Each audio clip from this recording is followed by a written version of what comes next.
আসছে রমজানে আমরা অনেক কিছুই প্রস্তুতি নিয়ে থাকি। তো আমি যা করি তার মধ্যে কিছু অংশ আপনাদের দেখাবো। আসসালামু আলাইকুম। কেমন আছেন সবাই? এখানে আমি মসলা ব্লেন্ড করে নিব।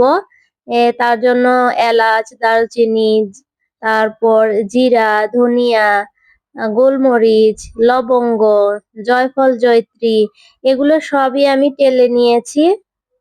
হালকা আঁচে টেলে নিয়ে এগুলো একপাশে রেখে এই মরিচ আমি একটা মরিচ ৪ টুকরো করে ভেঙে নিয়েছি যেন সুন্দরভাবে আমি এটা ভেজে নিতে পারি। এটা আসলে আলুর চপ বানানোর জন্য এটা দরকার হয়। এটা আগের থেকে করে রাখলে খুব উপকার হয়। বিশেষ করে আমি করে রাখি। আর এই যে মসলাটাও ব্লেন্ড করে নিয়েছি, বয়ামে ভরে দিচ্ছি। এটা কিন্তু খুবই উপকারী। এই ২ টা জিনিস আমার খুব উপকারে আসে। আর আমি রোজার আগে এটা করে রাখি। আপনারা কি প্রস্তুতি নিচ্ছেন কমেন্ট করে জানাবেন।